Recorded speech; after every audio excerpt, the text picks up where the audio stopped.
வணக்கம். இப்போது கிரிப்டோ கரன்சினா என்னென்னு பார்க்கலாம். கிரிப்டோ கரன்சி என்பது ஒரு சாதாரண கம்ப்யூட்டர் கோடிங் சாஃப்ட்வேர் அவ்வளோதான். இதை நம்மளால் பார்க்க முடியும், ஆனால் தொட முடியாது. அதனால் இது என்ன சொல்லுவாங்கன்னா, இது விர்ச்சுவல் மணி அப்படின்னு சொல்லுவாங்க. இந்த கோடிங்க்கு ஒரு பெயர் வச்சு அதுக்கு ஆரம்பத்தில் ஒரு வேல்யூ கொடுத்து அது மக்கள் மத்தியில் வரும். அதாவது உலகத்தில் முதலில் உருவான கிரிப்டோ கரன்சி அதோடய பெயர் பிட்காயின். அதாவது 2008 சதோஷி நாக்கமோட்டோ என்பவர் இந்த பிட்காயினை உருவாக்கினார். இது ஒரு டீசென்ட்ரலைஸ்டு கரன்சின்னு சொல்லுவாங்க. அதாவது இதை எந்த ஒரு அரசாங்கமோ, எந்த ஒரு வங்கியோ அல்லது எந்த ஒரு நிறுவனமோ இதை கண்ட்ரோல் பண்ண முடியாது.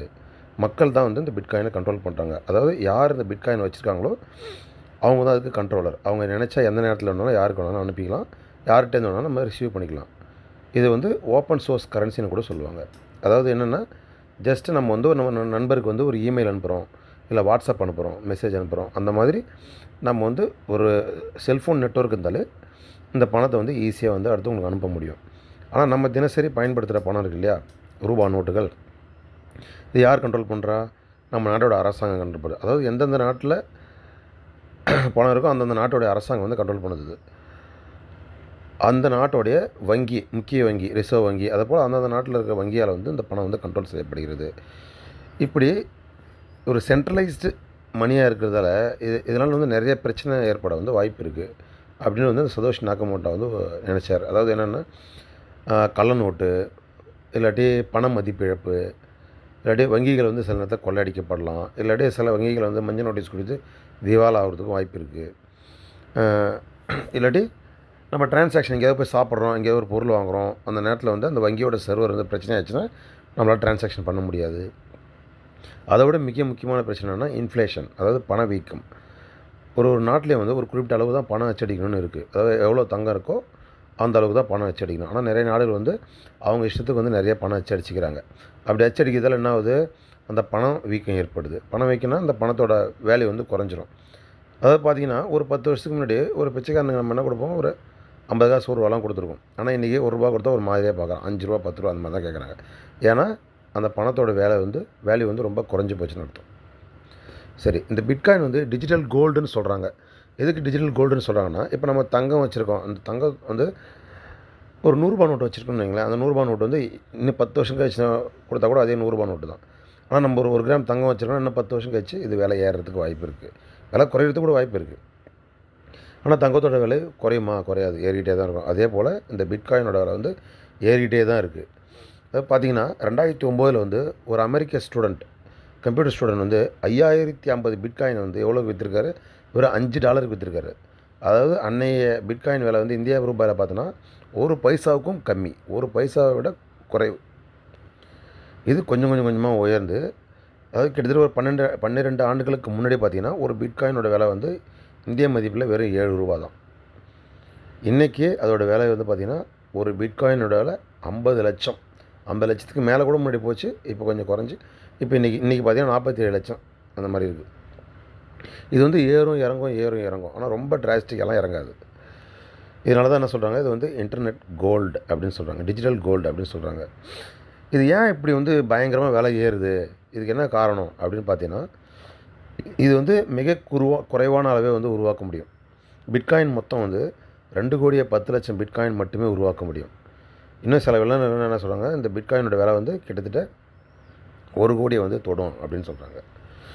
2021 எல் சால்வடார் என்ற நாடு தனது நாட்டுடைய கரன்சியாகவே பிட்காயின் அறிவிச்சிருக்காங்க. அதாவது அவங்க நாட்டு, இப்போ நம்ம நாட்டில் எப்படி ரூபா இருக்குது, அமெரிக்காவில் எப்படி டாலர் இருக்குது, அந்த மாதிரி அந்த நாட்டுடைய கரன்சியாகவே பிட்காயின் அறிவிச்சிருக்காங்க. அதே போல் இன்னும் சில ஆப்பிரிக்க நாடுகளுக்கு இப்போ பிட்காயின் தனது நாட்டின் கரன்சியாக அறிவிச்சிருக்காங்க. இந்த பிட்காயினோட அட்வான்டேஜ் என்னென்னா, இதை யாராலையும் டூப்ளிகேட் செய்ய முடியாது, இது யாராலையும் திருட முடியாது, இது யாராலையும் அழிக்க முடியாது. என்ன காரணம்னா, இது ஒரு advance technology, block chain technology இயங்குது. இந்த பிளாக் செயின் டெக்னாலஜினா என்னென்னா, ஒரு சின்னதாக ஒரு விளக்கம் பார்ப்போம். இப்போ நம்ம வங்கி அக்கௌண்ட்டில் நம்ம பணம் வச்சுருக்கோம். இப்போ நம்ம நம்ம ஒரு கடைக்கு போகிறோம், ஒரு பொருள் வாங்குகிறோம், நம்ம ஜிபே மூலிமா பணம் அனுப்புகிறோம். அப்போ இந்த வங்கி என்ன பண்ணுது? எடுத்துக்காட்டுக்கு நான் ஒரு ஸ்டேட் பேங்க்கில் அக்கௌண்ட் வச்சுருக்கேன்னு வைங்களேன். அந்த கடைக்காரர் ஒரு HDFCயில் அக்கௌண்ட் வச்சுருக்காரு. அப்படின்னா என்ன ஆகும்னா, என்னுடைய ஸ்டேட் பேங்க் அக்கௌண்ட்லேருந்து நான் எவ்வளோ பணம் அனுப்புகிறோமோ அவ்வளோ பணத்தை என்னுடைய அக்கௌண்ட்லேருந்து கழித்து மீதி எவ்வளோ பேலன்ஸ் இருக்கோ எழுதிப்பாங்க. இதே அந்த கடைக்காரர் அக்கௌண்ட்டில் என்னுடைய வங்கியிலேருந்து ஒரு இவ்வளோ அமௌண்ட் வந்திருக்கு அப்படின்னு சொல்லி புதுசாக அவருடைய அக்கௌண்ட் வந்து சேர்த்து ஏற்கனவே இருந்த தொகையும் சேர்த்து மொத்தமாக எழுதிப்பாங்க. இதுதான் ஒரு ஒரு ஒரு கணக்கு எழுதுறது தான் வந்து இந்த வங்கியில் நடக்கிறது. அதாவது லெட்ஜர் ரைட்டிங்னு சொல்லுவாங்க. ஒரு கணக்கு புத்தகம் மெயின்டைன் பண்ணுறது தான் வந்து வங்கிகள்லாம் செய்யுது. இதே தான் இந்த பிளாக் செயின் என்பது. இப்போ நான் வந்து என்னுடைய நண்பர் ஏன்னு ஒருத்தர் இருக்கார். அவருக்கு வந்து ஒரு 4 பிட்காயின் அனுப்புகிறேன்னு என்கிட்ட ஒரு 20 பிட்காயின் இருக்குன்னு வச்சுக்கோங்க எடுத்துக்காட்டுக்கு. என்னோடய நண்பர் ஏவுக்கு வந்து ஒரு 4 பிட்காயின் அனுப்புகிறேன்னா, இவர் வேல்முருகன் என்பவர் இந்த ஏ என்ற நபருக்கு வந்து ஒரு 4 பிட்காயின் அனுப்பியிருக்கார் அப்படின்னு சொல்லிட்டு ஒரு புது அட்ரஸ் உருவாகி, இப்போ அவர் வந்து இன்னொருத்தருக்கு வந்து ஒரு பிட்காயின் அனுப்புகிறார். அவர் வந்து இன்னொருத்தருக்கு அனுப்புகிறார். இப்படி கண்டினியூஸாக தொடர்ந்து அந்த டிரான்சாக்ஷன் நடந்துகிட்டே இருக்குன்னா, எல்லா டிரான்சாக்ஷனுக்கும் ஒரு தனி பிளாக்காக மாறி எல்லாம் செயின் பிளாக்காக இருக்கும். இதுதான் வந்து பிளாக் செயின்னு சொல்கிறது. இதனால் என்ன அட்வான்டேஜ் அப்படின்னா, இப்போ ஒரு 100வது நபர் வந்து ஒரு டிரான்சாக்ஷன் நடத்தியிருக்காருன்னா, அவருடைய டிரான்சாக்ஷன் கூட இந்த 1வது நபர் கையில் இருக்கும். இதனால் வந்து யாருமே டூப்ளிகேட் பண்ண முடியாது. இப்போ சப்போஸ் ஒருத்தர் புதுசாக உருவாக்க நினைக்கிறாருன்னா, இந்த பிளாக் என்ன பண்ணணும்னா, இருக்கிற எல்லா பிளாக்கையும் வந்து செக் பண்ணும். இது வந்து கரெக்டா, இதே மாதிரி இந்த இடத்துலேருந்து வந்திருக்கா அப்படின்னு. புதுசாக உருவாக்குனவர் வந்து யார்கிட்டையும் வாங்கியிருக்க மாட்டார். யார்கிட்டையும் வாங்கலாம். அப்போ வந்து அந்த பிளாக் வந்து நிராகரிக்கப்பட்டு டூப்ளிகேட் உருவாக்க முடியாது. அதுதான் அந்த பிளாக் செயின் டெக்னாலஜியோட ஒரு பெரிய அட்வான்டேஜ். இதனால தான் வந்து இதை வந்து எல்லாருமே வந்து வாங்குகிறாங்க. இதோட விலையை வந்து பயங்கரமாக இன்க்ரீஸ் ஆகிட்டே போயிட்டுருக்கு. இதே போல் இந்த பிட்காயின் தொடர்ந்து பல ஆயிரக்கணக்கான கிரிப்டோ கரன்சி வந்து இன்றைக்கி உருவாயிடுச்சு. இந்த கிரிப்டோ கரன்சி வந்து என்ன சொல்லுவாங்கன்னா, ஒரு கம்பெனியும் வந்து ஒரு காயின் வச்சுருப்பாங்க. நிறைய காயின் இருக்கும். நீங்கள் இப்போ நெட்டில் இவ்வளோ நேரம் நிறைய பேர் தேடி பார்த்துருப்பீங்க. நீங்கள் பார்த்தீங்கன்னா தெரியும். கிரிப்டோ கரன்சி வந்து நிறைய காயின் இருக்குது. ஒரு காயினுக்கும் பின்னாடி ஒரு நிறுவனம் இருக்கும். அந்த நிறுவனம் வந்து என்ன பண்ணும், ஒரு ப்ராஜெக்ட்டுக்காக இந்த காயினை வந்து பயன்படுத்தும்.